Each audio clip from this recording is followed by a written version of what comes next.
থেকে 2005 সালের মধ্যে জন্মেছি। আমরা বিশেষ কিছু ছিলাম না, কিন্তু আমরা ভাগ্যবান ছিলাম। আমাদের সময় এক হাত লম্বা কলম পাওয়া যেত।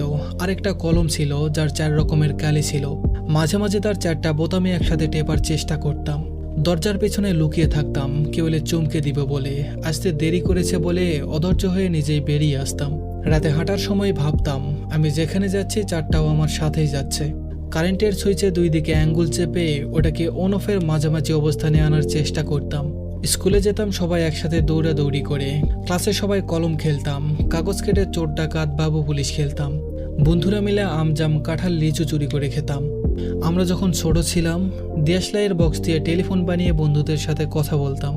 সাইকেলের টায়ার চালানোর পাল্লা লাগাতাম। তখন আমরা কাগজ দিয়ে উড়োজাহাজ বানিয়ে আকাশপথে পাড়ি দিতাম। কলাপাতার বাঁশের চাটাই দিয়ে দোকান বানিয়ে মিছেমিছি কেনাবেচা করতাম। বৃষ্টি এলে কচু পাতার ছাতা মাথায় দিয়ে ঘুরে বেড়াতাম। দুপুরে সবাই মিলে হৈ হুল্লোড় করে নদীতে ঝাঁপিয়ে গোসল করতাম। আমাদের হাতগুলো জামার ভিতরে ঢুকিয়ে খালি হাত দেখিয়ে বলতাম আমার হাত নেই। আমরা টিফিন খেতাম ভাগাভাগি করে। মাঝে মাঝে কারো টিফিন চুরি হয়ে যেত। আটা না দিয়ে নারকেল আইসক্রিম খেতে না পারলে মনটা খারাপ হয়ে যেত। হঠাৎ আকাশ দিয়ে প্লেন গেলে সবাই ঘর থেকে বের হয়ে একসাথে আকাশের দিকে তাকিয়ে থাকতাম। স্কুল ছুটি হলে দৌড়ে বাসায় আসতাম মিনা কার্টুন বা টম অ্যান্ড জেরি দেখবো বলে। ছুটির দিন দুপুরে বাংলা সিনেমা দেখার জন্য টিভির সামনে হুমড়ি খেয়ে পড়তাম। টেলিভিশনের ছবি ভালো করার জন্য অ্যান্টেনা ঘুরিয়ে কত কসরতি না করেছি। সন্ধ্যার পরে আলিফ লায়লা, সিন্দাবাদ, রবিনহুড, ম্যাকাইফা, মিস্টার বিন এসব দেখার জন্য পুরো সপ্তাহ অপেক্ষা করতাম। ফলের বীজে খেয়ে ফেললে দুশ্চিন্তা করতাম পেটের ভেতর আবার গাছ উঠবে না তো। মাথায় মাথায় ধাক্কা লাগলে শিং গজানোর ভয়ে ইচ্ছে করে আরেকবার ধাক্কা দিতাম।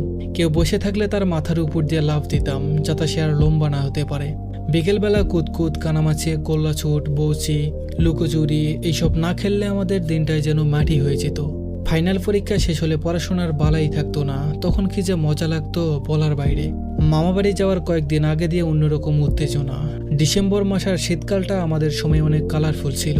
তবে ডিসেম্বরের 31 তারিখ যতই এগিয়ে আসতো মনের মধ্যে ভয় তত বাড়ত, কারণ ওই দিনে যে ফাইনালের রেজাল্ট দিবে। আমি জানি আমাদের জেনারেশনের যারা এই কথাগুলো শুনছেন নিশ্চয়ই তাদের ভেতরে এক অন্যরকম অনুভূতি হচ্ছে।